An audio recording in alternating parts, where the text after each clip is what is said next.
Good morning. This is the Great Basin Fire Potential Briefing, Friday, September 16th.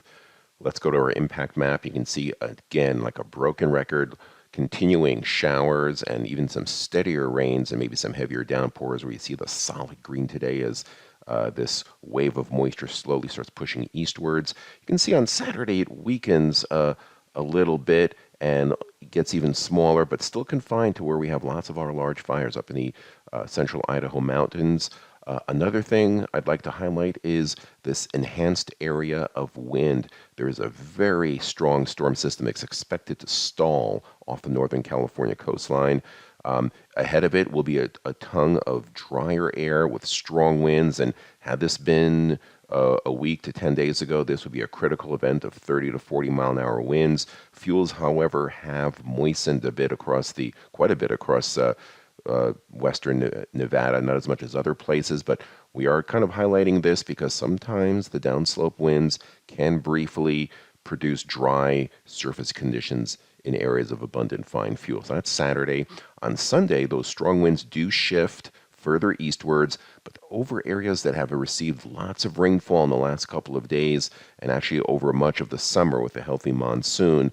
So even though we have strong winds and humidity near 15% in this area and wind gusts over 40 miles per hour in some spots, fuels are not critical. In many areas, there's actually green grass coming through. So initial new starts may be a possibility, but nothing that should go too large at the present time. What is burning very well right now is a mosquito fire up in the Tahoe National Forest out of our area, but it's producing a lot of smoke that's spreading across Nevada for today. The wind vectors will shift tomorrow with more of a southerly component, or I should say southwest, going to push a lot of that smoke further up into Idaho. But again, that smoke still playing a role in our weather conditions. I had a lot of lightning on the right-hand side across most of the Great Basin, but also it came with a lot of rainfall on the left. Some of the brighter greens, lighter greens, and yellows suggest a half inch, three-quarters of an inch of precipitation. New starts, just a few very small tenth of an acre, quarter acre type stuff. We see the areas in red. Otherwise, it's the recent fire activity and recent large fires still ongoing that we're monitoring. Before that 24-hour period, the last 7 days previous, you see how much rainfall, half inch to an inch and a half of rain, where you see the green to yellows. So again, a lot of these areas that will see wind later on this weekend have had recent rainfall, and the rainfall amounts up in Idaho very widespread. Only a few pockets of moderate rainfall of a half inch, but it's getting that tenth of an inch every day, day in, day out, which is really taking a toll on the fuels, which we'll look at in a second. And you can see that here, the 100-hour fuels across most of the central mountains of Idaho have gone up to between 16 and 20%. That's really well beyond the means of sustaining any ongoing fire, much less getting any new ignitions to do anything significant. But in these areas of yellow, especially I want to highlight in the Sierra Front, this area of gold, still 6 to 10%, as well as in northwest Nevada. So wind in this area could be a concern. We'll have to monitor that. Looking at fuel conditions, we'll go right to the middle chart here, the northern Sierra Front. Their fuels dropped off to below normal, quite a bit of a drop from the near record levels of just about a week ago, but they have not dropped as significantly as the Salmon Chalice Forest area in Idaho, or even parts of southwest Utah with the recent rain. So winds in those areas not a concern, but wind here, we could dry out to near normal. That will have to be monitored. We haven't issued high risk for that yet, but it's something we'll have to watch. There's the moisture, big wave starting to exit into the far northeastern portion of the Great Basin, but there's another deep low and a lot of moisture dropping on south. That's going to be the main player over the next 7 days. So for today, there is that deep low pressure area and the abundant moisture. You notice this area in black. This is where humidities are still fairly high, and these areas of green is where scattered brief showers could pop up this afternoon. You can see things quite benign on our 7-day map. Humidities in the 20 to 30% range there, locally higher across Idaho, Utah, but still in those mid-teens across the western third of Nevada. No significant winds today. But the winds do start increasing as the low drops down and deepens off the southern Oregon or northern California coast.